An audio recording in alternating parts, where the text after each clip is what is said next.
So if you haven't begun on day one on January 1st, it's completely fine. I think when it comes to a new chapter or especially a New Year's Day, we all have this preconceived notion of starting all over again and trying to reinvent ourselves as much as possible.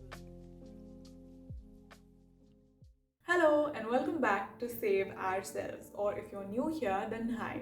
I am Aparna, and in today's video, we are going to be talking about how it's okay to start the new year on your own terms.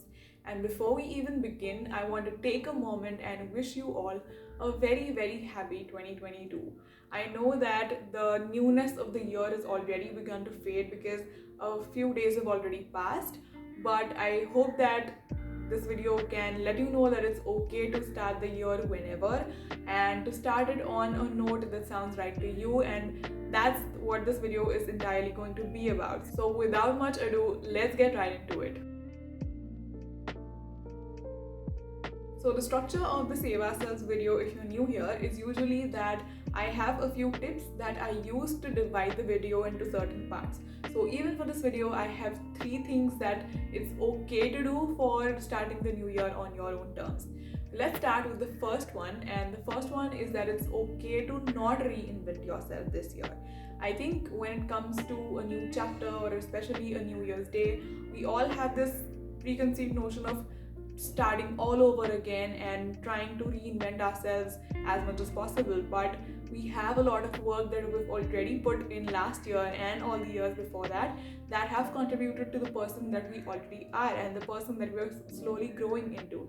So it's okay if you don't really reinvent yourself, but use the new year as an opportunity to maybe correct a few of your habits or maybe improve upon certain things and take it from there. So the first thing that is okay to do is not to reinvent yourself in 2022 if that's not your calling this year.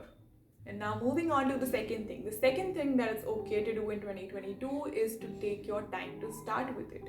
So if you haven't begun on day one on January 1st, it's completely fine. You have the whole year ahead to take a few steps at a time and to begin at your own pace. And this isn't just some generalized advice that I'm trying to give off and just tell you to be okay with it. It's coming from a personal experience that I've learned myself lately. So as of the time of recording this video, which is on January 8th, I still haven't taken the time to prepare my bullet journal or set up my bullet journal for the month of 2022 or set my goals or set my habits in place.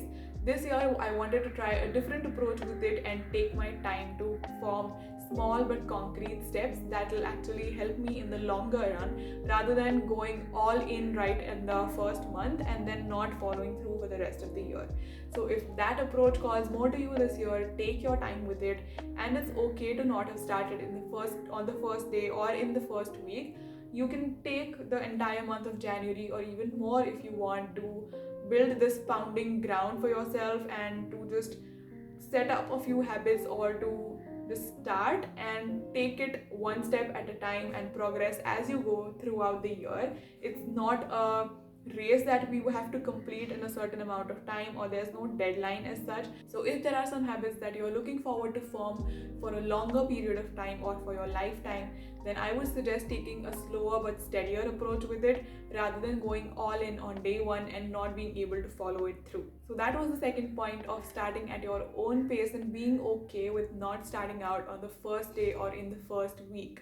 And now moving on to the last point, it's okay if you don't have any New Year's resolutions for 2022. Personally, I am not looking forward to setting any kind of New Year's resolutions because I have gotten to a point where I now believe more in systems than actual physical goals that you need to tick off. Of course, I do set goals, and of course, there are things that are set out to achieve. But when it comes to forming or setting New Year's resolutions, I'm not really into those anymore. I believe in setting intentions or habits or routines rather than having resolutions for the new year.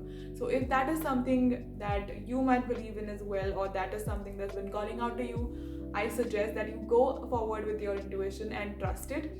and focus more on building an infrastructure or building a framework for you to achieve whatever it is that you want to achieve, instead of forming this long bucket list or long list of things that you want to just tick off at a certain point in time, and focus more on the process and the way of getting there instead. So these were a few things that I wanted to share with you in today's video. For 2022 myself, I'm trying out a more slower but steadier approach and focusing more on the process or the system instead of the goal or the destination. And I want to see how this approach works for me as opposed to a very destination driven approach that I have tried out in the past few years. And let's see what the journey brings to us, and I hope that some of you find this approach relatable as well. If you did, consider giving this video a thumbs up and don't forget to subscribe to my channel. I'll see you in the next video. Bye bye.